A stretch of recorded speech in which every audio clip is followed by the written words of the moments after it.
It's November 2025 in Wexford County, Michigan, where the viral case of a missing pregnant woman has drawn massive online attention. On November 3rd, 22-year-old Rebecca Park was 38 weeks along when she was last reported to have been seen by her biological mother, according to an incident report. But weeks later, Rebecca's body would be found in a wooded area near her biological mom's house, with her own baby cut from her womb and nowhere to be found. It takes investigators no time to drop a list of suspects, including her birth mom, 40-year-old Courtney Bartholomew, Courtney's husband, 47-year-old Brad Bartholomew, Rebecca's sister, 21-year-old Kimberly Park, and finally, Rebecca's fiancé, 43-year-old Richard Falor. A day before Rebecca's body was found, investigators escort Courtney to undergo a polygraph test. That's where we first hear from the soon-to-become murder suspect. Yes, ma'am. We'd be en route from the Wexford County Sheriff's Office to the Mount Pleasant Post, transporting one female for a polygraph. Copy of file. I just want my daughter found. And my grandbaby. Yeah. No, 7991 secure. No need for further check. See, my grandparents raised us like the old days. Yeah. You didn't lie, you didn't steal, you didn't cheat. But now it's just... that's all people want to do. I've lied before. Time to lie about certain things. Yeah, I mean, I think everybody's lied. Criminal stuff, it's like there are so many accusations going around right now.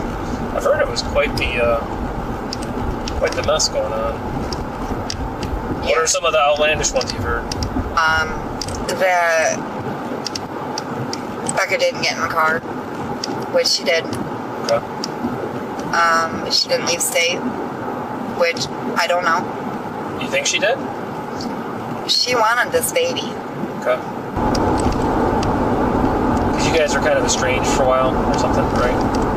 Yeah, but I wanted to show her that I want to be her mom. Right. That she didn't have to always say, well, you're just an egg donor. But the whole time that she's been pregnant, my cousin was giving me information on her. So I knew she was doing okay, at least. I've been trying to wrap my head around where she'd go. The other night we went looking for the car and I felt like a dog in the window. Just looking at every car that went by. Something told me to go after it. Yeah. I didn't know. I didn't want to push her away. Obviously, she didn't tell you anything about 43 going on? No. somebody picking her up. No. When I went back in to get the laundry soap, she just looked something off her phone at first. And then when I went to go back out the driveway, she's like, Mom, hold up. I was like, what do you mean, hold up? She's like, I got somebody coming. I was like, what the f*** you mean you got somebody coming? She's like, I got somebody coming. So I just pulled out onto the road. And we waited, and the car was right there. So they had to have been close. Right. According to a police report, Courtney initially told investigators that Rebecca had gotten into an unknown black car and simply vanished. But something about her story isn't exactly adding up to the detectives. Moments later, Courtney returns from her polygraph exam where she was informed that she was not 100% honest. But Courtney wasn't the only one with poor results on a polygraph exam. The next day, one detective confronts her husband, Brad, at their home, an estimated 2 miles away from where Rebecca's body was reportedly found, covered in leaves and sticks in Manistee National Forest. All right, so you know we found her body, right? I mean, you guys said that you saw I've that. heard. Okay. And I'd assume that's how you guys are. Yeah. Why else would you come here and want to search my house again? Yeah. Okay, so you said that you were a convicted felon. What were you convicted of? I got like 7 felonies or more. I have non-sufficient funds. I have a CSC charge. I got receiving and concealing stolen property, malicious destruction. But other than that, I don't have anything. Okay, so tell me about your polygraph. I failed my polygraph. What were the questions? Like, he wanted to know what I knew about the disappearance of Rebecca. And the only thing that I knew at that point in time is that she got into a black car. Kimberly was asking me about the trails out back. And then when Rebecca called missing, I still didn't think about it like that because, you know, I didn't think her sister would hurt her or do anything, you know, so I didn't think anything of them trails back there. And then when he asked me if I knew anything about it, it's like, well, maybe, maybe not, you know. I don't think so. No. I guess Kimmy come to her mom and said something about her being in the black car that picked up her sister. Well, I'm like, why didn't you say something? So you're telling me that Kimberly told Courtney that she was in the black car that picked her up? Yes. That's what Courtney told me. Brad points the finger toward Rebecca's sister, Kimberly, much like Courtney allegedly did in her polygraph exam. But in the later talk with her, this case quickly becomes a he said, she said. Did you ever tell Courtney that you were in the car that picked her up? No. That's the car that I drive. Okay. But you never told her that you were in the car that picked her up from the house? No, Courtney was trying to say I was. I never was. Why she would tell me that? Because she wants to frame me. She wants to frame you? We'll hear more from Kimberly soon. Now, the detective continues questioning Brad. Okay. So, explain to me how Courtney came in contact with Rebecca on that last night that we know she was alive. Courtney was supposed to go over and pick Rebecca up to take her out to get ice cream. Okay. And to give her $2,000. Rebecca had reportedly been adopted into another family as a toddler, but had reconnected with her birth mom after she was allegedly promised inheritance money following the 2023 death of her biological grandmother. That's part of what Brad says was the pair's reason for meeting on the day of Rebecca's disappearance. And then Rebecca sat there and said that she needed Tide Pods for laundry because she was nesting for the baby. Wanted to get laundry and everything clawed up, everything done that needed to be done. Which women do it all the time, unfortunately. If you have kids, you know this. I'm sure. And when I was told that she got into a black car and she told her mom that she'd be back, I wasn't here. Where were you? I was in my tent. And what you're telling me now is that Kimberly now says that she was in that car? Yes. And she told Rebecca that, she told Courtney that last night? No, she told her that Saturday. Saturday night? Saturday. When she came and got her stuff out of her truck. Well, whose car did she say it was? She didn't. Courtney didn't tell me whose car she said it was. If she even said it, I don't know. Okay.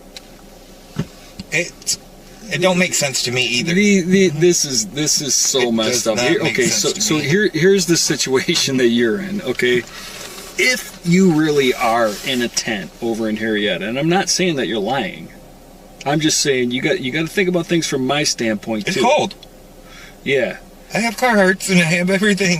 Yeah, but what I'm saying is, you know a lot more than what you are reporting to me. You're the guy. I don't understand. Because Courtney knows a lot of stuff that she shouldn't know, details that have been reported, and she's acting in a certain manner. Okay. So I need your help. The thing is she don't talk to me like that. Yeah, but I mean, oh, okay, all right. Well, why is she going on TikTok Live saying that you failed your polygraph? I have no idea. Why would she do such a thing?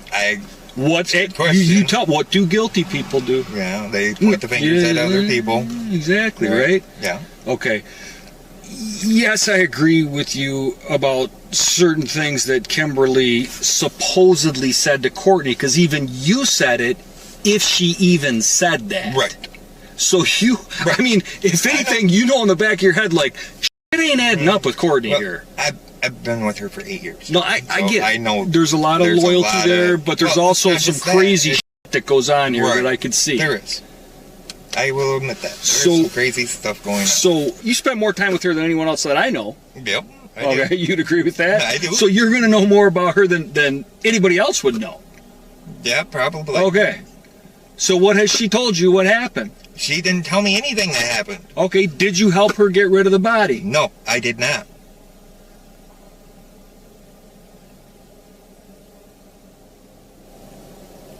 Now you're getting me upset because you don't want to believe me when I sit there and say these things. The thing is, though, is I actually do believe you, like, about a lot of things. What I don't believe is that she hasn't shared things with you. Because Courtney was the last one with her. Right. We can't verify the black car, but now, conveniently, it comes out that Kimberly was in the black car now. I mean, right. That just looks like shit for court. Like, that, nobody's going to believe that now. Especially after the phone was just found across the road. Right. I understand that.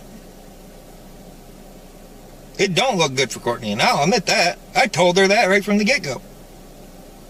So who helped her get rid of the body then? I don't know if she did anything. Well, what do you mean? She was the last person with her and her phone's across the road. Of course she did something. On November 4th, Courtney and Brad reportedly found Rebecca's cell phone on a trail near their residence after Rebecca's fiance allegedly used Find My iPhone and shared the coordinates with the family. Keep this in mind for later. You're trying to, like, distance yourself from her, and it's just like, I know you guys, it sounds like you guys got a f***ed up relationship. We do. Like, I'll agree with that. We do. But at the same time, you're still here, man, after 8 years. And if it's my wife and she f***ed up and did something that she didn't intend to do, I'm going to help her. Yeah, but I'm not taking the blame for something she did. I'm not saying that you should. Well, it turns out in the polygraph examiner's opinion, you already knew she was dead before you took the polygraph exam. Okay, so... Next, Brad rehashes his story before finally revealing new alleged details that begin to paint a picture for investigators. Only thing I know, like I said, was that Courtney told me she got in the black car. The seat covers and that had white paint on it. Okay. So here's what I think happened. I think that... I'm the one that removed the covering on this seat. Where are the coverings? I don't know if Courtney got rid of them. And they had white paint on them? Yes. Okay. When did she get rid of them? The day after I removed them. Okay, what day did you remove them? I don't remember the exact date. Okay, but was it after... It was after Rebecca went missing, yes. How many days approximately after she went missing? Probably about a week. Okay, so about a week after she went missing, you noticed the seat covering. So they're like those slip-on covers? No, it's actually the whole seat cover. The only thing that's in there is the phone in the frame. You just noticed that they had white paint on them? Yeah. Okay. We're trying to restore the because it's grandma's. I know, but nobody paints seat covers white. I know. You know what I mean? It looked like somebody actually spilled paint on the seat. Like, was the entire seat covered? No. But there was white paint all over it? There was white paint all over it. So maybe to cover blood up, hypothetically? Maybe. Did she mention why she got rid of the seat covers? No, she did not. Yes, she did. I mean, you gotta... She didn't mention anything to me about why she got rid of them. She told me that they're garbage. Why keep them? Did she say how the white paint got on them? She said somebody vandalized the truck. I didn't believe that. I don't believe that. I do not believe that somebody vandalized that truck. Nobody's going to come up on this property without somebody seeing. There's cameras everywhere. Is there white paint anywhere else other than the seats? No. Do you guys still have that white paint here? No. We don't have any. We got white paint that we're painting the kitchen with in the living room. You think that's where the white paint came from? No. I don't think so, because we didn't get that until after the fact that she was missing. We got that 2 weeks after she was missing. So where do you think this white paint came from? I don't know. I think her mom had some white paint up above the washer and dryer, and then they disappeared. Okay, so that white paint that was above the washer and dryer is not there anymore? No. Okay. Did you ever talk to her about that missing white paint up there? She told me to put it in the trash can because it was old. How long ago did you guys have that conversation? When we went to go get the paint. Okay. Because I asked her why she was buying white paint. And she was buying white paint for what? The walls. Which walls? The living room walls and the kitchen walls. Has she painted them already? Mm-hmm. Since she went missing? Yes. You think that's pretty weird? Now, we rejoin Rebecca's sister, Kimberly, who was confronted by the same detective hours later. What do you think happened to your sister? I honestly think Courtney and Brad are responsible. Why do you think that? Because of Courtney's comment that she wanted that baby no matter what. Okay. She was well convinced she was taking that baby regardless. Okay, so Courtney wanted to take Rebecca's baby. So how was she going to take it? Did she say how she was going to take this baby? She never said how she was going to. But when I told Peace Corps the other day that Courtney and Brad were responsible, I had a feeling she was nearby. You had a feeling she was nearby?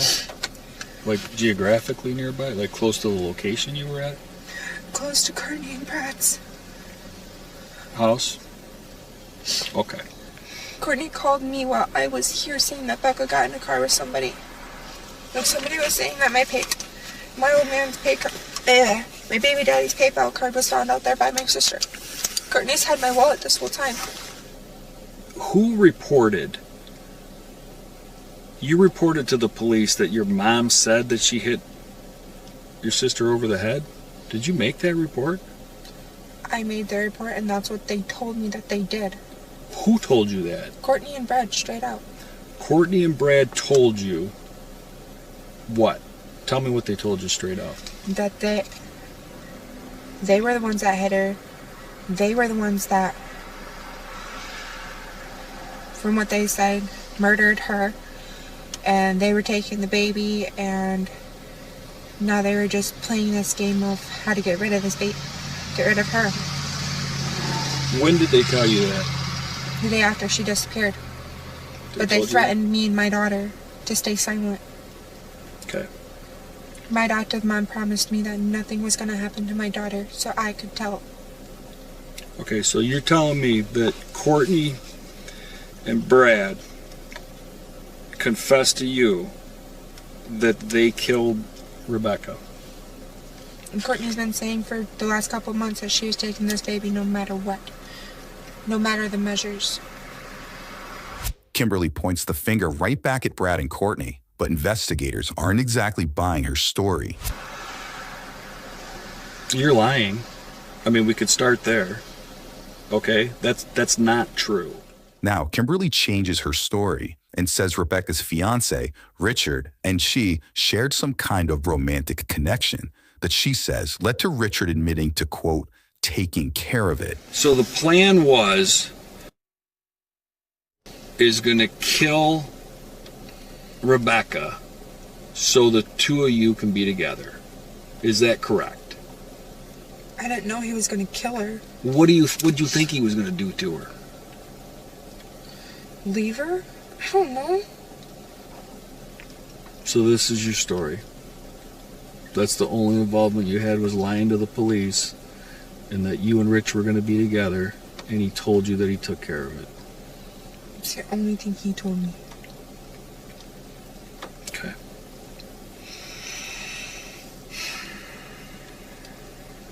All right, are you okay sitting here for a minute while I get out and talk to my partner?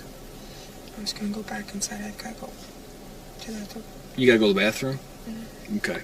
Kimberly is allowed to go inside momentarily, but it's not long until she's back in handcuffs. So you're under arrest because you can't knowingly provide false information to the police when they're investigating a missing person complaint that results in a homicide. Okay? So you can't do that. So that's a no-no. So why did you do that? Why did you tell her that Courtney and Brad did this? And if I didn't, I was going to end up like her. And what did you interpret that to mean, that you would end up like her? Just disappear. Just with no explanation. Just disappear with no explanation. And when you refer to her, who are you talking about? My sissy. Your sissy is who? Rebecca. Rebecca. Okay. So now, when she went missing,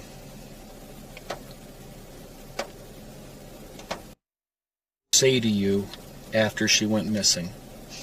He didn't say anything. No, I mean, what did he tell you when you asked him about it? All he said was, I took care of it. Don't worry about it. He said, I took care of it. What did you interpret that to mean? What did you think that meant? I thought he just broke up with her. But she just randomly dipped out. Not he killed her. Why would Courtney tell me that? Because we know Courtney didn't do it. Courtney's trying to frame me. She said from the get-go she would be out to get me. Why? Because I pissed her off with telling her she's never going to see my daughter.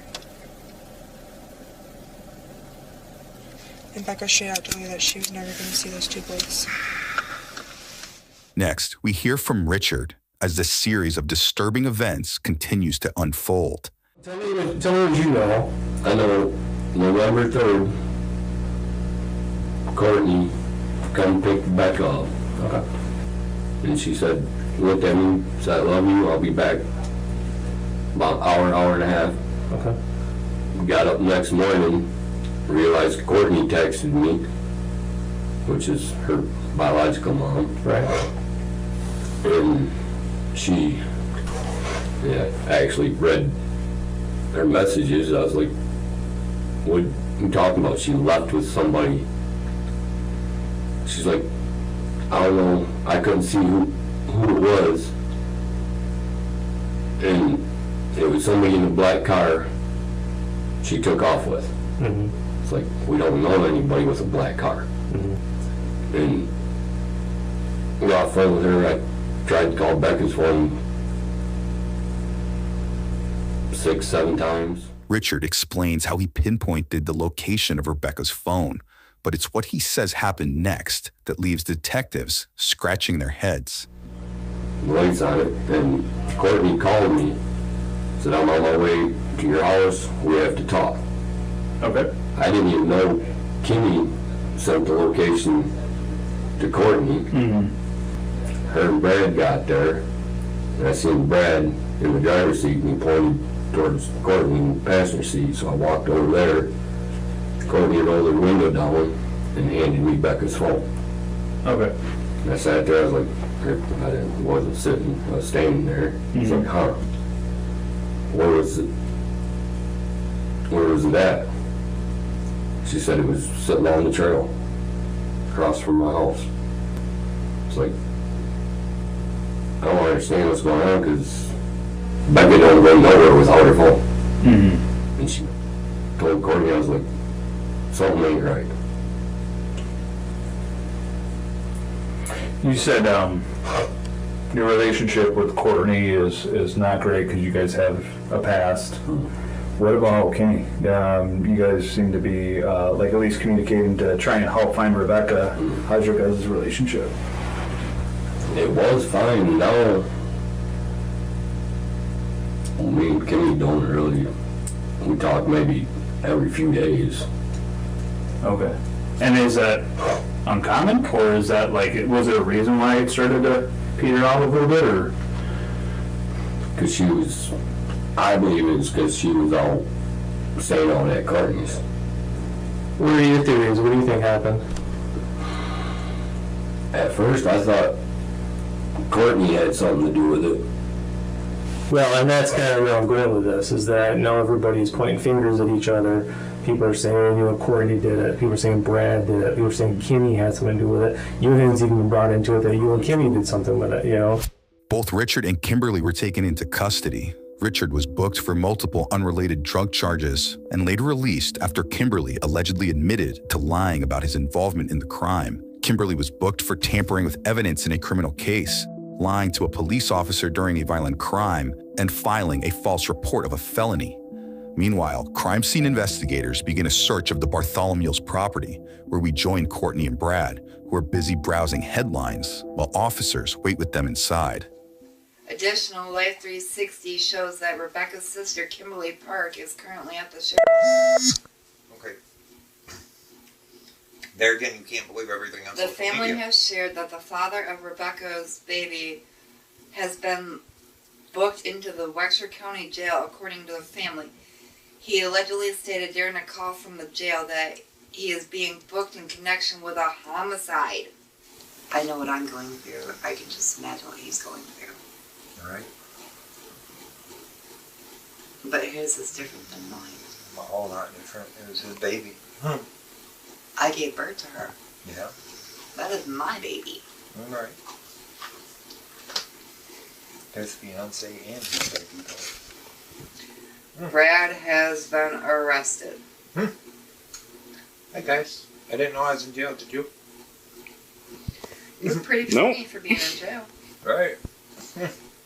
When did the jail start letting you smoke cigarettes? You can drink Mountain Dew.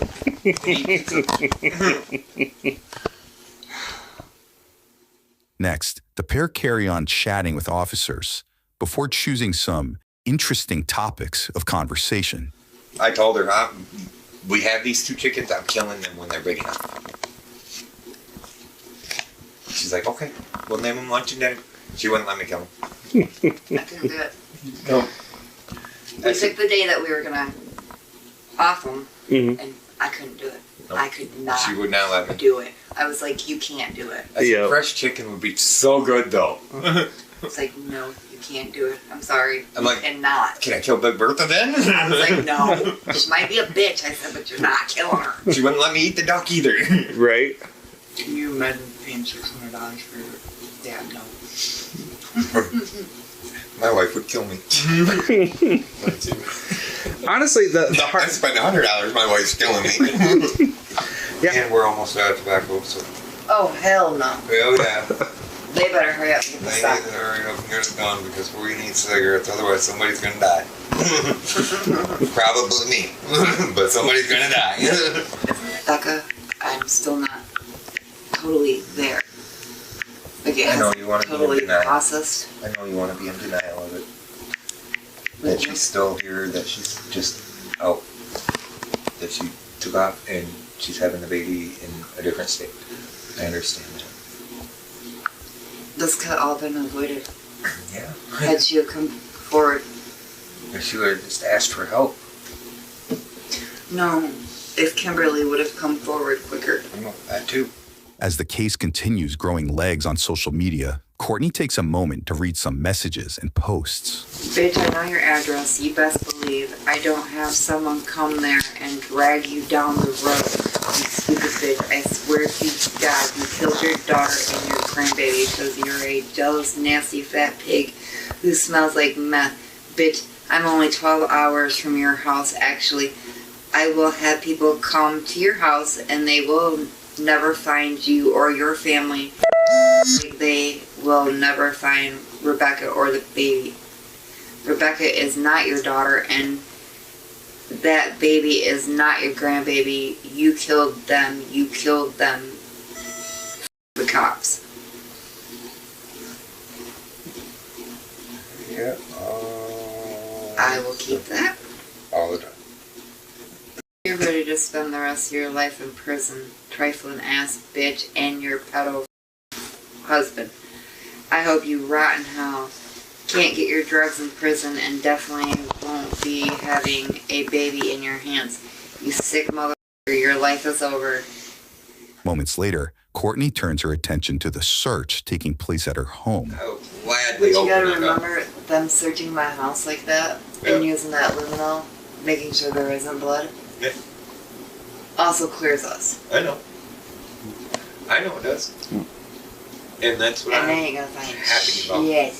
That way I don't have to worry about anything. You don't have to worry about anything because there's nothing they're going to find anyways, but still. Do you know if my other daughter... 5 days later, in a shocking turn of events, Brad allegedly admits to detectives that Courtney was the one who stabbed Rebecca. We join Brad alongside investigators as he directs them to where he says he disposed of the weapon and where he says he witnessed the stabbing. And that's the dumpster sitting right there. I went into. So first right and the dumpster right here on the left. The GFL dumpster? Okay. And how did you pick this particular apartment complex and that dumpster? My wife used to live here. Okay. And when was it that you disposed of that knife? Wednesday. Okay. The 5th. Wednesday the 5th. Okay. So it was a couple days after everything happened? Correct. Okay. And just pulled around like you just did and then just stopped and threw it in there. Okay. And describe the knife to me? It was like a hunting knife. Okay. Was it your knife? No. Okay. Do you know whose it was? It was Courtney's. It was hers? Okay. Was there any blood or anything on it that you could see when you threw it in there? I wasn't paying attention to it. No. Okay. I just wanted it out of my hand. You said she burned or you burned seat covers. Did you say she did or you did? The seat covers from the truck? I think I probably did. You did, okay. And where did you burn those at? In the burning barrel. Okay, and where is the burning barrel at? Up on the top of the hill. It's just right up there? Yeah. Okay. What else was burnt in that burn barrel? Trash. Okay. What else as far as evidence? That's it. Okay. Clothes? Nope. Anything like Clothing, nothing like that. Okay. All right. Okay, so there was, you came down here to help her with a flat tire, is that correct? Correct. Okay, and where was she when... That was right here in this opening. Okay, so... Which is also back towards that way is the trail. Okay, so off to the right is the trail that... The phone was on. The phone was on? Okay. And how did you know she was here with a flat tire? She called. She called you? Yes. Okay. And when you showed up, how did you get down here? I used the white Ford. White Ford? Okay. Yep, that was Monday night. Monday night. And she had a flat tire on the Escape? Yes. Okay. You went and changed the flat tire? Yes. Okay. Walk me through what happened after that. I came home. You came home? Where did they go? She left and she went, I don't know where she went. Okay. She come back 15 minutes later. Okay. And got the white Ford. Okay. She was gone 15 minutes with that and come back. Okay. When you and... So Rebecca wasn't with you when you came out here in the Escape? Correct. Where was she? She was already out here, passed away. Deceased. I have a feeling. She was already out here.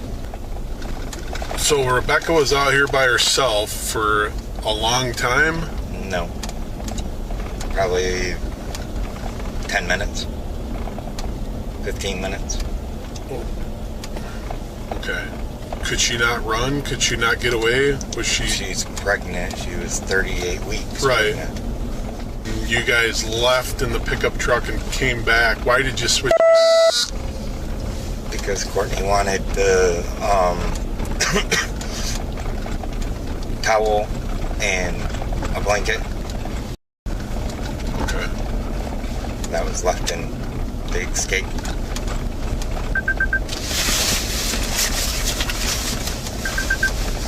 What was Courtney like on the way back when you guys went to the Escape? What was her demeanor like? Frustrated. At what? At Rebecca.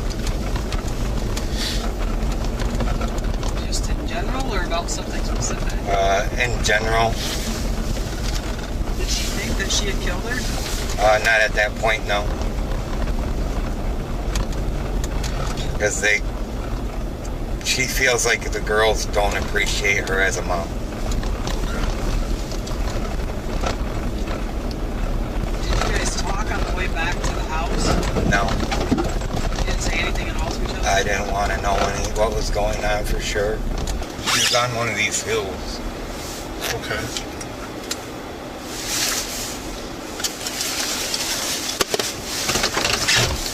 When Courtney did what she did. So it was on a hill just on the side? Yes. You said she covered her up in leaves? Because Rebecca jumped up on the curb, or up on the embankment, because she thought her mom was going to hit her with the escape. Okay. It might have initially happened up further, the stabbing. Okay, so to your knowledge, she was found in the exact spot that you guys left her? Correct. Okay. We were also told by social media that she was found in a river. Okay. And we knew better than that. The jeans you had on that night? I believe so. Do you think they have blood on them or anything from the baby? So. I don't think so. You don't think so? The basket in the laundry room or in the bathroom? Or They'd be in the bedroom. The laundry basket in the bathroom's dirty clothes. Courtney and Brad were both arrested in connection with Rebecca's death after prosecutors alleged they forced the pregnant victim into the woods before stabbing her multiple times and cutting her unborn baby from her womb, ultimately killing both. They were each arrested for first-degree premeditated murder, torture, unlawful imprisonment, and assault of a pregnant person. At last check, Courtney, Brad, and Kimberly's cases remain open, and they are expected back in court later this year. Subscribe now for easier access to the latest from Law and Crime Bodycam.